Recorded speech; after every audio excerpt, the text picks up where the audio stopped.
The mop bucket wheels squeaked against the polished concrete floor of Naval Air Station Oceana, their monotonous rhythm echoing through the pre-dawn silence. Lieutenant Commander Esperanza Ghost Vega pushed the industrial cart with practiced indifference, her calloused hands gripping the handle as she navigated between the rows of FA-18 Super Hornets. To the night shift personnel, she was invisible, just another face in maintenance coveralls, another body moving through the shadows of America's premier naval aviation facility. But Ghost wasn't maintenance. She wasn't even supposed to be here. The security checkpoint had been laughably simple: a borrowed janitorial uniform, a laminated badge lifted from the break room, and the kind of confident stride that suggested she belonged. The guards had barely glanced up from their coffee and late-night poker game. Why would they? Who questions a janitor at 3:47 hours on a Tuesday morning? Ghost's pulse remained steady as she approached Hangar 7, its massive steel doors sealed behind electromagnetic locks that cost more than most people's houses. The hangar housed something that didn't officially exist: prototypes, black projects, aircraft that would never appear in congressional budget hearings. She'd heard whispers in the pilot-ready rooms, fragments of conversations that stopped when she entered. Always the same pattern, always the dismissal. The keycard reader blinked red, waiting. Ghost reached into her coveralls and produced a small device, no larger than a smartphone. Her fingers moved with surgical precision, connecting leads to the reader's access panel. The device hummed softly, cycling through encrypted frequencies faster than human comprehension. 37 seconds later, the light turned green. The hangar doors parted with a pneumatic hiss that seemed to split the darkness itself. What lay beyond made Ghost's breath catch in her throat despite her training, despite the countless classified briefings that had prepared her for this moment. 3 aircraft sat under harsh fluorescent lighting, their angular surfaces drinking in the illumination like liquid shadow. They weren't in any manual she'd studied. They weren't in any database the Pentagon acknowledged. "Well, I'll be damned," she whispered to the empty air, her voice barely audible over the hangar's ventilation system. The aircraft before her represented billions in black budget spending, technology that could shift the balance of global power. And tomorrow morning, if her intelligence was correct, they would disappear forever, sold to the highest bidder in a conspiracy that reached the highest levels of naval command. Ghost had exactly 4 hours before the facility came alive with the morning shift. 4 hours to document everything, transmit the evidence to her handler, and vanish before anyone realized the janitor had seen too much. But as she stepped deeper into the forbidden space, motion sensors triggered additional lighting systems, and she realized she wasn't alone in the hangar. The sound of slow, deliberate footsteps echoed from the shadows between the mystery aircraft. Someone else was here, someone who definitely wasn't maintenance. "Identify yourself." The voice cut through the hangar's artificial silence like a blade through silk. Ghost froze, her hand instinctively moving toward the Sig Sauer P-320 concealed beneath her coveralls. The voice belonged to someone accustomed to command, someone who expected immediate compliance. Admiral Marcus Blackwood stepped into the light, his dress blues immaculate despite the early hour. 3 stars gleamed on his shoulder boards, catching the harsh fluorescence as he moved with the measured precision of a career military officer. His steel-gray eyes fixed on Ghost with the intensity of a targeting radar, taking in every detail of her appearance, cataloging potential threats with the efficiency of a man who'd spent 40 years in naval service. "I said identify yourself," Blackwood repeated, his voice carrying the kind of authority that had commanded carrier battle groups and shaped Pentagon policy. His right hand rested casually on his sidearm, a gesture that appeared relaxed to the untrained eye but telegraphed lethal readiness to anyone who understood military bearing. Ghost straightened, abandoning her janitor's slouch. The pretense was over. "Lieutenant Commander Esperanza Vega, Naval Intelligence, sir." She kept her hands visible, her stance respectful but ready. Years of combat experience had taught her to read dangerous men, and Admiral Blackwood radiated the kind of controlled lethality that came from decisions made in war rooms where lives were measured in acceptable losses. Blackwood's expression didn't change, but something flickered in his eyes, recognition, perhaps, or calculation. Esperanza Vega, he repeated, tasting the name like wine. Ghost. I know that call sign. Afghanistan, wasn't it? You flew close air support for SEAL Team 6 during Operation Neptune's Garden. The memory hit Ghost like a physical blow. Sand and smoke, the desperate voices of ground teams over her headset, the weight of decisions measured in milliseconds.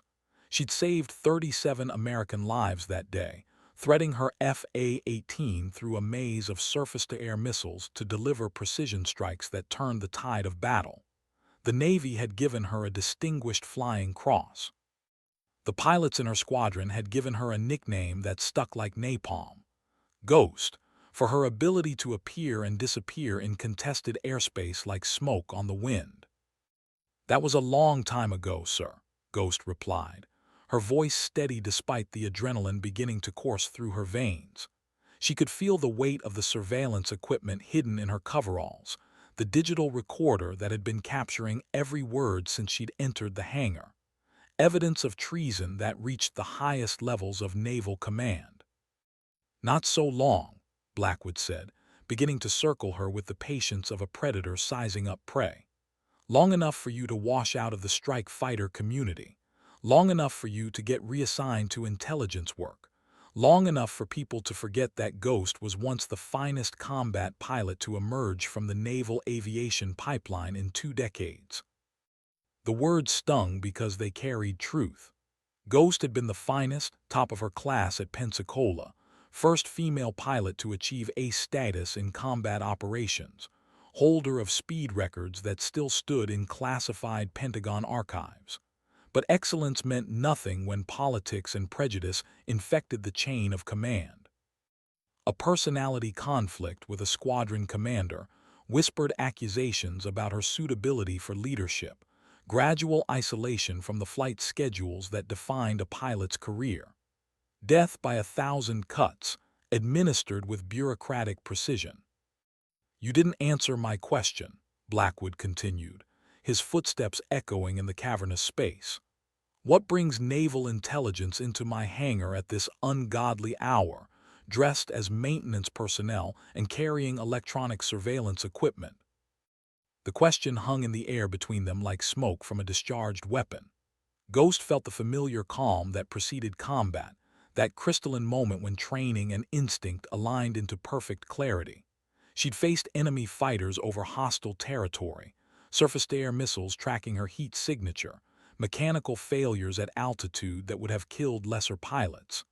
This was just another form of combat, fought with words instead of weapons, but no less deadly for the difference. Your hangar, Admiral. Ghost's voice carried a note of challenge that would have been insubordination from anyone else. But intelligence officers operated under different rules, granted autonomy that line officers found uncomfortable. These aircraft aren't on any Navy inventory list. They don't appear in any appropriations bill. According to official records, this hangar contains spare parts for Legacy Hornets. Blackwood's smile was thin as a knife edge. Official records serve many purposes, Commander. Not all of them involve accuracy. He gestured toward the 3 mysterious aircraft, their angular surfaces seeming to absorb the harsh lighting. These represent the future of naval aviation, technology that will guarantee American air superiority for the next 50 years.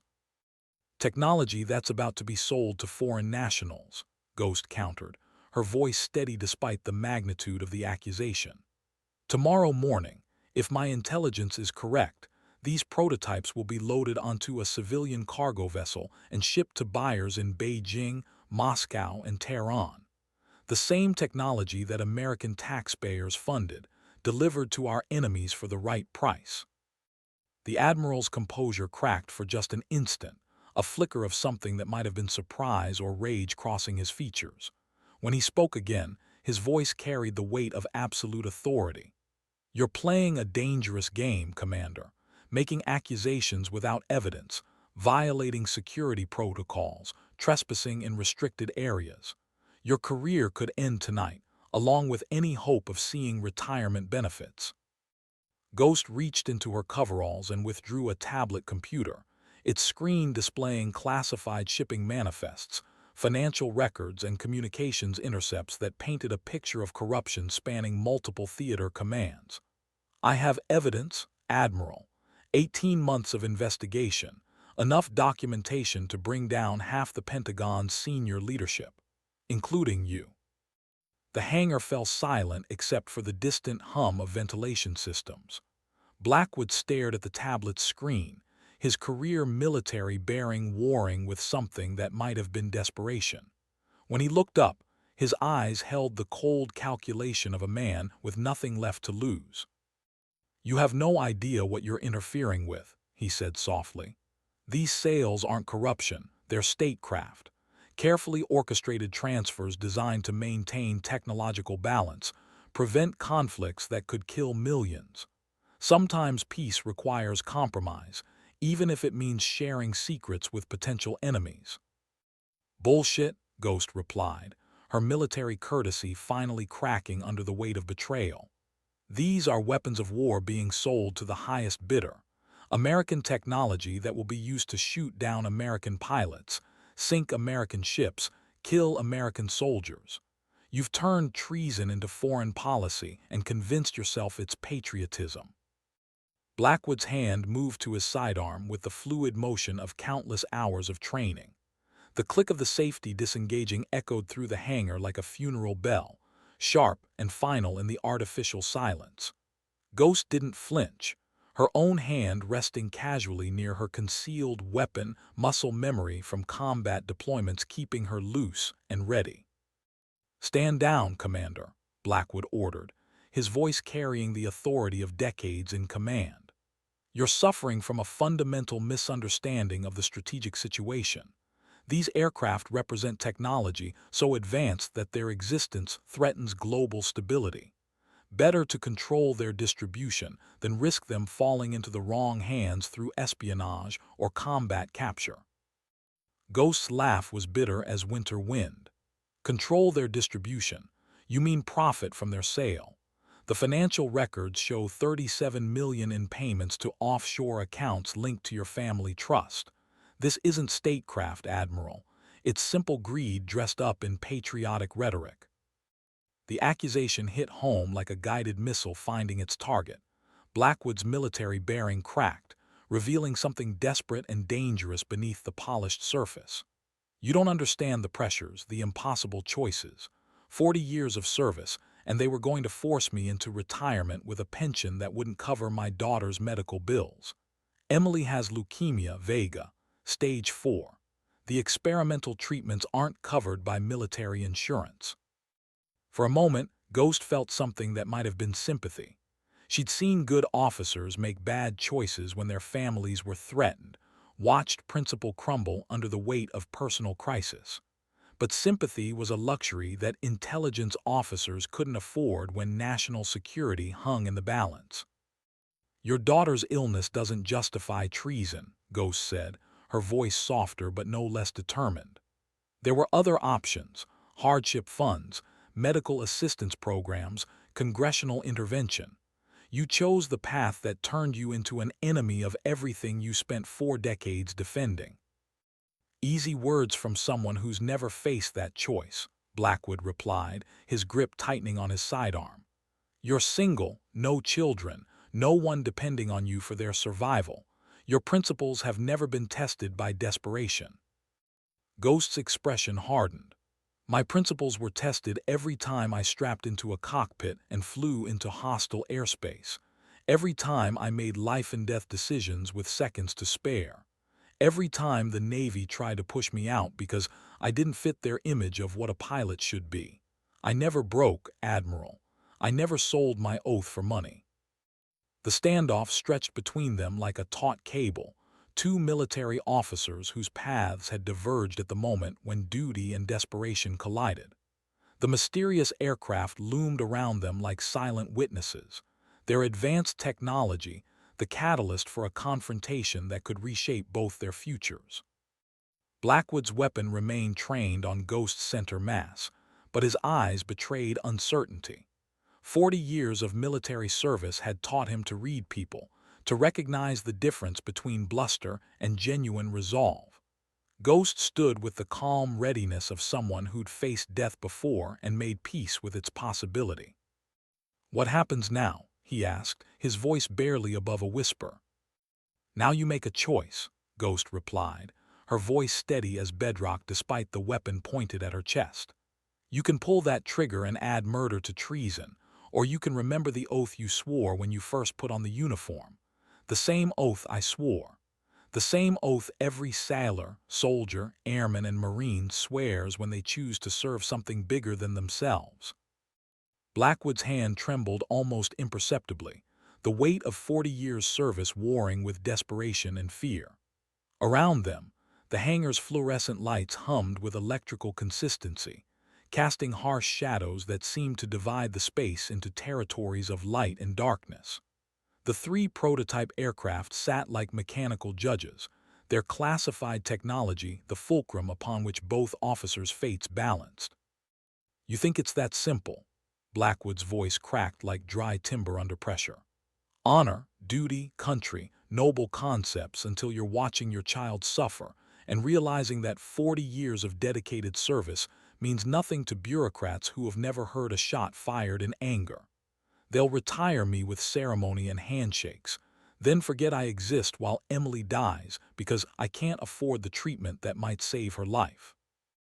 Ghost felt the weight of command decisions she'd made in combat, the terrible mathematics of war where acceptable losses were measured against strategic objectives. But this was different. This was personal corruption disguised as necessity, betrayal wrapped in the flag of family loyalty. "I understand desperation," Ghost said, her voice carrying the hard-earned authority of someone who'd survived impossible odds. "I've seen good people make bad choices when they're pushed beyond their limits. But selling military secrets to foreign powers isn't desperation, Admiral. It's collaboration with the enemy. The same enemies who have killed American service members, who would use this technology to kill more. Chinese buyers, Russian intermediaries, Iranian facilitators," Blackwood said, his voice taking on a defensive edge. "But the technology stays compartmentalized. No single buyer gets complete systems. The balance of power remains intact while I secure Emily's future." Balance of power. Ghost's incredulity was sharp as broken glass. These aircraft represent stealth technology, advanced avionics, propulsion systems that won't appear in American inventory for another decade. You're giving our enemies the tools to neutralize American air superiority, to shoot down pilots like me when the next conflict begins. The Admiral's grip on his weapon loosened slightly, doubt creeping into his expression like cracks in armor under stress. "Intelligence reports suggest the technology will be reverse-engineered within 5 years regardless. Chinese espionage capabilities, Russian technical sophistication. Intelligence reports you've probably doctored to justify your actions," Ghost interrupted. "I've read the real assessments, Admiral. This technology represents a 20-year advantage in air combat capabilities. 20 years of American lives that depend on maintaining technological superiority over potential adversaries." Blackwood's weapon lowered incrementally, his military training warring with civilian desperation. The hangar's silence stretched between them like a held breath, broken only by the distant sounds of normal base operations beginning to stir as dawn approached. Shift changes, routine maintenance, the everyday rhythm of military life that continued regardless of the drama unfolding in the classified darkness. 20 years, Blackwood repeated, the words falling like stones into still water. His weapon hand dropped to his side, the fight seeming to drain from his shoulders as the full implications of his actions settled like lead in his chest. 20 years of American air superiority, traded for one child's life. When you put it that way, the mathematics seem different. Ghost watched the transformation with the clinical attention of someone trained to read human behavior under stress. She'd seen this before. The moment when rationalization crumbled under the weight of truth, when good people realized they'd crossed lines they never intended to approach. It was both tragic and necessary, the harsh reckoning that separated those who could be redeemed from those who were lost beyond recovery. The mathematics were always the same, Ghost said, her voice gentler now but no less firm. You just chose to ignore them because facing the truth would have meant accepting that some problems can't be solved by betraying your principles. Your daughter's illness is a tragedy, Admiral, but compounding that tragedy with treason doesn't honor her or your service record. Blackwood holstered his sidearm with movements that seemed to age him years in seconds. When he looked up, his eyes held the hollow recognition of a man who'd stared into an abyss of his own creation. Emily's running out of time, Vega. The doctors give her 6 months, maybe 8 if the experimental protocols show promise. I've exhausted every legitimate option: medical funds, congressional assistance, private foundations. The treatment she needs costs $400,000, and military insurance classifies it as investigational. Then we find another way, Ghost replied, her voice carrying the same determination that had carried her through enemy airspace when the odds were impossible. Medical hardship discharges, emergency assistance programs, media attention that forces the system to respond. But we find a way that doesn't require selling American secrets to foreign intelligence services. We, Blackwood's voice carried a note of surprise, as if he'd expected condemnation rather than assistance. We, Ghost confirmed. You made a mistake, Admiral, but it's not irreversible. The aircraft are still here, the sales haven't been completed, the technology remains under American control.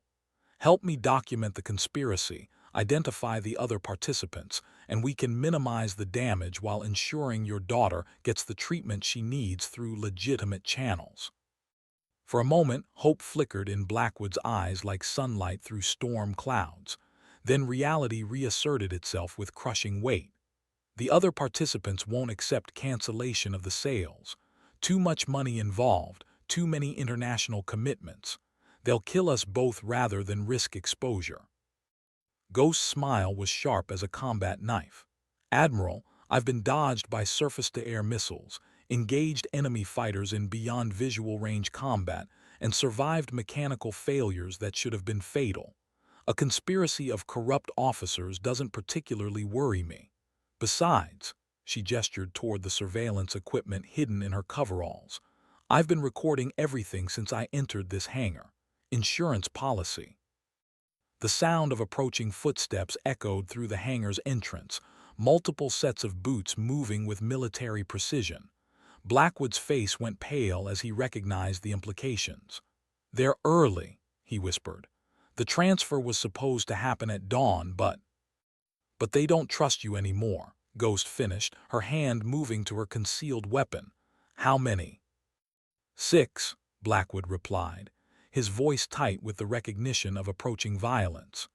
2 Navy intelligence officers who have been compromised, 3 civilian contractors with security clearances, and a Chinese technical specialist posing as a State Department liaison. All armed, all with kill or capture orders if the operation faces exposure. Ghost's tactical mind shifted into combat mode, assessing angles of approach, available cover, escape routes through the hangar's complex layout. The 3 prototype aircraft offered concealment but limited maneuverability, their classified surfaces potentially vulnerable to damage from small arms fire. The hangar's main doors represented the primary exit, but also the most likely avenue for hostile entry. Weapons loadout, she asked, her voice carrying the clipped efficiency of pre-combat briefings. Suppressed sidearms, submachine guns, at least 1 sniper rifle for long-range engagement, Blackwood replied, his military training reasserting itself despite the moral complexity of the situation. Standard close-quarters battle equipment, night vision capabilities, communications gear linked to external support elements. The footsteps grew closer, accompanied by the subtle sounds of professional operators conducting tactical movement, weapons being checked, equipment adjusted, hand signals coordinated in silence. Ghost recognized the patterns from her own special operations experience, the deadly ballet of armed professionals preparing for violent contact. "Admiral," she said, her voice carrying an authority that transcended rank structure, "you have one chance to demonstrate that 40 years of service meant something. Help me stop this sale, and I'll personally ensure your daughter receives the medical care she needs. Refuse, and you'll face court-martial for treason while she faces her illness alone." Blackwood's internal struggle played across his features like storm clouds racing across a battlefield. Duty warred with desperation, honor with pragmatic necessity, the oath he'd sworn with the love he felt for his dying child. When he finally spoke, his voice carried the weight of irrevocable decision. "The sniper will be positioned in the observation gallery," he said, his words coming faster as commitment crystallized into action. "Elevated position overlooking the main floor, clear fields of fire to any location in the hangar. The others will approach in standard small unit tactics, two-man teams, mutual support, coordinated advancement designed to eliminate resistance while protecting the aircraft from damage." Ghost nodded, her mind already formulating defensive strategies based on the tactical intelligence.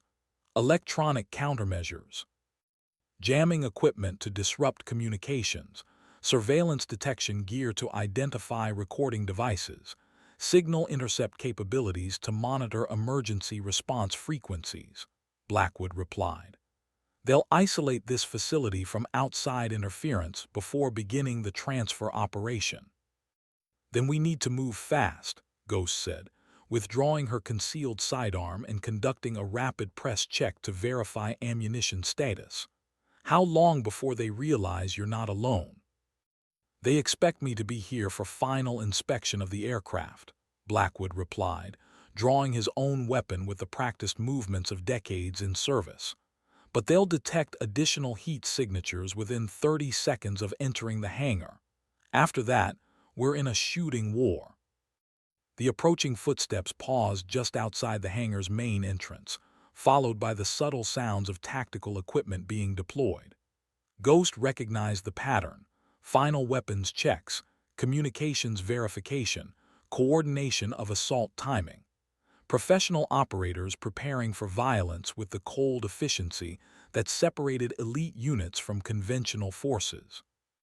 The hangar lights flickered and died, plunging the facility into absolute darkness as the assault team cut electrical power to eliminate visibility advantages for potential defenders. Emergency lighting failed to activate, suggesting sophisticated electronic warfare capabilities designed to blind and disorient anyone inside the classified space. Ghost's night vision adapted with the speed of someone trained in low-light combat operations, but the darkness was profound enough to level the tactical playing field. "They're using thermal imaging," Blackwood whispered, his voice barely audible in the sudden blackness. "Military-grade equipment that will identify our heat signatures regardless of lighting conditions. We have perhaps 20 seconds before they acquire targeting solutions." Ghost moved with the fluid silence of someone who'd conducted countless night operations, her footsteps masked by years of training in hostile environments. She guided Blackwood toward the nearest prototype aircraft, its angular surfaces offering concealment from direct observation, while potentially interfering with thermal detection systems. The hangar's main doors opened with mechanical precision, revealing nothing but deeper darkness beyond. No voices, no visible movement, no obvious indication of hostile presence, just the professional silence of operators who understood that conversation was a luxury reserved for after the killing was finished. Ghost's earpiece crackled with static as her communications equipment detected jamming signals, electronic interference designed to prevent calls for assistance or coordination with outside security forces. The isolation was complete, The hangar transformed into a killing ground where survival would depend entirely on tactical skill and battlefield experience. A laser dot appeared on the hangar wall, moving with the steady precision of a professional sniper acquiring targets through advanced optics. The beam swept methodically across potential firing positions, probing for heat signatures that would indicate human presence. Ghost recognized the pattern, overwatched security while ground elements maneuvered into assault positions. Movement left, Blackwood breathed, his voice barely disturbing the air between them. His 40 years of service had included combat deployments, close-quarters battle training, survival courses that prepared officers for exactly this type of situation. Despite his moral compromise, his tactical instincts remained sharp as surgical steel. Ghost spotted the subtle shift of shadow that indicated human movement, a figure advancing with the careful precision of someone trained in urban warfare. Night vision goggles reflected ambient infrared radiation, creating barely visible signatures that separated professional operators from civilian threats. The figure carried a suppressed submachine gun, weapon positioned for immediate engagement. A second figure appeared on the opposite side of the hangar, classic pincer movement, designed to eliminate escape routes while maintaining mutual support between assault elements.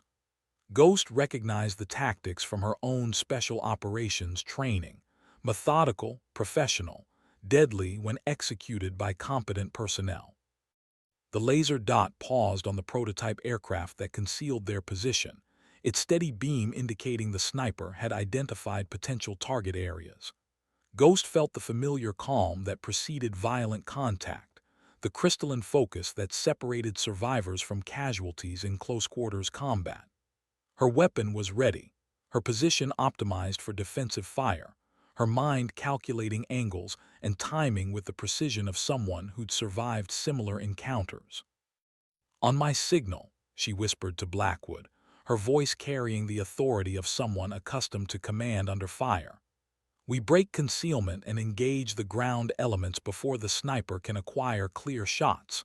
Standard fire and maneuver, mutual support, continuous movement to prevent targeting solutions." Ghost's signal came as a sharp hand gesture that Blackwood recognized from decades of military service, the universal command for immediate action that transcended branch loyalty or rank structure. She broke from concealment with the fluid violence of someone trained to kill efficiently, her sidearm acquiring the nearest threat with mechanical precision. Her first shot caught the left side operator's center mass, the suppressed report of her weapon masked by the hangar's acoustic properties. The figure staggered but didn't fall, body armor absorbing the impact, while night vision equipment provided targeting solutions that civilian attackers couldn't match. Return fire sparked from the darkness, muzzle flashes creating brief constellations of violence in the artificial night. Blackwood engaged the right side threat with the steady marksmanship that had earned him expert ratings throughout his career. His military-issue sidearm barked 3 times in rapid succession, controlled pairs followed by immediate assessment, standard close-quarters battle technique that separated trained operators from desperate amateurs. One round found flesh, the target's grunt of pain audible despite professional noise discipline. The sniper's laser dot swept toward Ghost's muzzle flash, seeking the source of defensive fire with electronic precision. She rolled left as the high-velocity round sparked off concrete where she'd been standing, the supersonic crack of the bullet followed by the distant report of a precision rifle. Military-grade marksmanship from an elevated position, exactly as Blackwood had predicted. "Sniper, 10 o'clock high," Ghost called, her voice carrying the clipped efficiency of combat communications. She triggered 2 more rounds at the advancing ground element, forcing them to seek cover behind maintenance equipment while limiting their maneuver options. Standard infantry tactics, modified for the enclosed environment of the hangar's steel and concrete construction. A grenade rolled across the hangar floor, its metallic clink barely audible over the sounds of gunfire and tactical movement. Ghost recognized the distinctive sound from combat deployments, the unmistakable warning of high explosive ordnance deployed in close quarters. Flashbang or fragmentation, either way, lethal in the confined space. "Grenade!" she shouted, diving behind the nearest aircraft as Blackwood sought his own cover. The detonation was blinding and deafening, a percussion wave that rattled the hangar's steel framework while shrapnel peppered the prototype aircraft's classified surfaces. Emergency lighting finally activated, bathing the facility in red illumination that turned the combat zone into something from a fevered dream. Through ringing ears and tear-filled eyes, Ghost saw the assault team advancing with renewed aggression. 4 figures now, moving with the coordinated precision that indicated military training and recent combat experience. Their weapons discipline was excellent, their tactical communication crisp despite the electronic jamming, their positioning optimized for mutual support. The Chinese technical specialist was immediately identifiable: smaller build, different equipment loadout, movements that suggested intelligence rather than combat training. But the others were professionals, their advance as methodical as a Swiss timepiece and twice as deadly. Ghost's tactical assessment was grim. Outnumbered 4-2, outgunned by superior firepower, pinned down by sniper overwatch that commanded the entire hangar floor. Her ammunition was limited, her position partially compromised, her only ally a morally conflicted admiral whose loyalty remained questionable under fire. But she'd survived worse odds in Afghanistan, when engine failure had forced her to evade enemy forces for 3 days before rescue arrived. Survival was about more than firepower. It required intelligence, adaptability, and the kind of stubborn refusal to surrender that had defined her entire military career. "We need to move," Ghost whispered to Blackwood, her voice barely audible over the tactical communications chatter from the advancing assault team. "They'll flank our position within 60 seconds, and the sniper has clear fields of fire to anything on the main hangar floor. Do these aircraft have any defensive systems?" Blackwood's expression was grim as he checked his remaining ammunition. "Classified beyond my clearance level, but the specifications suggest electronic warfare capabilities, active protection systems, possibly automated defensive measures designed to prevent unauthorized access or damage." Ghost's mind raced through possibilities as she calculated angles of approach, available cover, and the tactical geometry of their increasingly desperate situation. The prototype aircraft represented billions in defense spending, technology that couldn't be allowed to fall into foreign hands regardless of the circumstances surrounding their current predicament. "Activation codes?" she asked, her military training suggesting options that civilian thinking might miss. "Biometric locks, encrypted command sequences, probably quantum-encrypted communications with off-site control centers," Blackwood replied. "But emergency protocols might exist for exactly this type of scenario: hostile forces attempting to capture or damage classified systems." A burst of automatic weapon fire stitched across their position, forcing both officers deeper into the aircraft's geometric shadow. The rounds sparked off advanced composite materials, creating brief showers of sparks that illuminated the hangar's red-lit interior. The assault team was probing for weakness, testing their defensive capabilities while maintaining tactical pressure. Ghost spotted movement in her peripheral vision, one of the ground elements attempting to flank their position using the hangar's maintenance equipment as concealment. She adjusted her firing position and triggered 3 controlled shots, forcing the figure back into cover while conserving ammunition for more critical engagements. "Admiral," she said, her voice carrying the authority of someone accustomed to command under fire, "I need you to access whatever emergency systems these aircraft might have. Automated defenses, electronic countermeasures, anything that might level the tactical playing field." Blackwood moved toward the nearest aircraft's access panel, with movements that suggested familiarity with classified systems.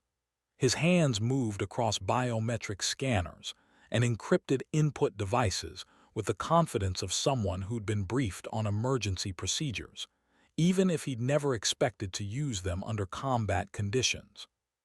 The aircraft responded to his access codes with subtle changes in lighting and acoustic signatures, internal systems activating according to protocols that existed beyond the reach of congressional oversight or public accountability. Ghost felt the hair on her arms stand up as electromagnetic fields shifted, electronic warfare systems coming online with the smooth efficiency of advanced military technology. The sniper's laser dot suddenly disappeared, his targeting system apparently disrupted by electronic countermeasures that operated according to classified principles. The assault team's tactical communications degraded into static-filled fragments, their coordination suffering as advanced jamming systems neutralized their technological advantages. Electronic Warfare Suite is active, Blackwood reported, his voice carrying a note of professional satisfaction despite their desperate circumstances. Jamming enemy communications, disrupting targeting systems, creating electronic interference that should degrade their operational capabilities. Ghost smiled grimly as she recognized the tactical shift. The playing field wasn't level yet, but it was no longer tilted entirely in their enemy's favor. Training and experience would determine the outcome now, rather than superior equipment and overwhelming firepower. The tactical balance shifted like weather patterns over a contested battlefield, as the prototype aircraft's electronic warfare systems achieved full operational capability. Ghost watched the assault team's coordinated advance degrade into individual movements, their tactical communications replaced by shouted orders and hand signals that suggested professional frustration with equipment failures. But professional soldiers adapted to changing conditions with a flexibility that separated elite units from conventional forces. The team leader's voice cut through the electronic interference, audible despite the jamming, as he coordinated assault positions using basic infantry tactics that didn't require technological support.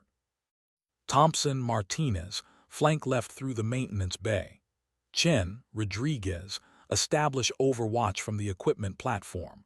We do this the old-fashioned way, with rifles and infantry tactics instead of electronic wizardry. Ghost recognized the voice now, Commander Jake "Viper" Harrison, a former SEAL Team 6 operator who transitioned to private security work after a controversial discharge from naval service. She'd heard stories about Viper during her own special operations assignments, whispered accounts of missions that never appeared in official records and tactics that pushed ethical boundaries in pursuit of strategic objectives. If Harrison was leading the assault team, their situation had just become significantly more dangerous. SEALs trained for exactly this type of close-quarters combat, adapting to environmental challenges with the kind of tactical flexibility that made them legendary among special operations communities worldwide. Blackwood, Ghost called, her voice carrying the urgency of someone who understood that their temporary advantage was already eroding. What other capabilities do these aircraft possess? Defensive systems, mobility options, anything that might get us out of this hangar alive. The Admiral's hands moved across control interfaces with increasing confidence, his clearance codes accessing systems that existed beyond the reach of congressional budgets or public oversight. Display screens flickered to life with data streams that would have been meaningless to civilian observers, but carried profound implications for military professionals. Limited flight capability, he reported, his voice tight with concentration as he interpreted classified technical specifications.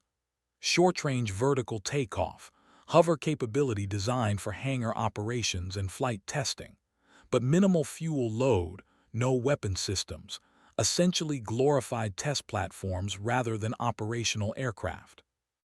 Ghost's tactical mind processed the possibilities as she monitored the assault team's advancing positions. Flight capability meant escape options, but also exposure to ground-based air defenses that the conspiracy undoubtedly included. The risk calculation was complex, survival probability measured against capture by hostile forces. "Time to activation," she asked, triggering 2 more rounds at a figure attempting to advance through the maintenance bay. 90 seconds for full system startup, another 30 for pre-flight checks, Blackwood replied. "But Ghost, even if we get airborne, where do we go? This conspiracy reaches the highest levels of naval command. There's no safe haven within the chain of command, no authority we can trust with evidence of treason." The question hung in the air like smoke from a battlefield, complicated by the reality of their situation and the limited options available to military officers operating outside normal channels. Ghost had considered the same problem during 18 months of investigation, identifying potential allies while recognizing that corruption had infected multiple levels of the defense establishment. "We go public," she said, her voice carrying the finality of irrevocable decision. "Media exposure, congressional testimony, public hearings that force transparency regardless of classification levels."